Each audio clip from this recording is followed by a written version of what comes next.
যাজ্ঞসেনীর খুলছে শাড়ি, টানছে ধরে দুঃশাসন। দায় ছিল যার গর্জে ওঠার, নিচু মাথায় সে 5 জন। দুর্যোধনের নগ্ন উরু, ইঙ্গিতে তার ধর্ষকাম। হস্তিনাপুর দেখছে বসে, ধ্বস্ত হতে তার সুনাম। অন্ধ রাজা সিংহাসনে আর্ত চেঁচান বৌমা তার।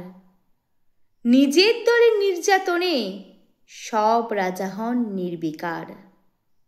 কর্ণ বসে হাসছে হা হা, রাজার দলের লোক তো সে।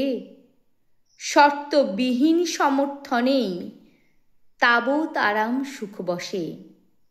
ভীষ্ম, দ্রোণ, কৃপ নীরব, সরকারি লোক হাজার হোক, রাজার কথাই তোমার কথা, তুমি যখন রাজার লোক। খল শকুনি দেখছে বসে, বস্তুত সে ধ্বংস চাই। ঘরের মাটি লাল হয়ে যাক, দেশ বিভাগের যন্ত্রণায়। সুশীল সবাই ঘটছে যখন রাজ অপরাধ জঘন্য, ঠিক তখনই তার বিরোধে চেঁচিয়ে ওঠেন বিকর্ণ। বিকর্ণ নন কেউ কেটা লোক, 100 ভাইয়ের একজনা। তেমন করে এর আগে কেউ তার কথাটাই জানত না। যতুগৃহে কারেননি রা, অন্তত তা নেই লেখা।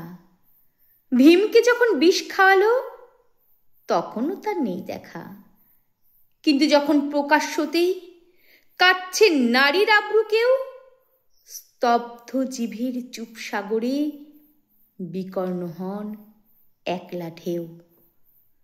চেঁচিয়ে ওঠেন রাজার কুমার যুবরাজের বিরুদ্ধেই। মহাবলী পাণ্ডবেরও তখন গলায় সে সুর নেই। রাজাও যখন নীরব থেকে সাই দিয়ে যায় ধর্ষণে, ঠিক তখনই সমস্ত যুগ বিকর্ণদের সর্ষণে।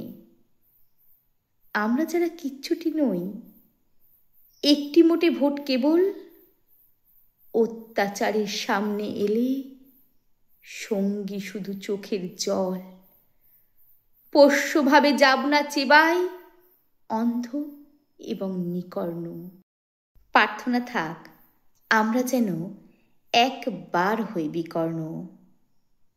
প্রার্থনা থাক আমরা যেন একবার হই বিকর্ণ।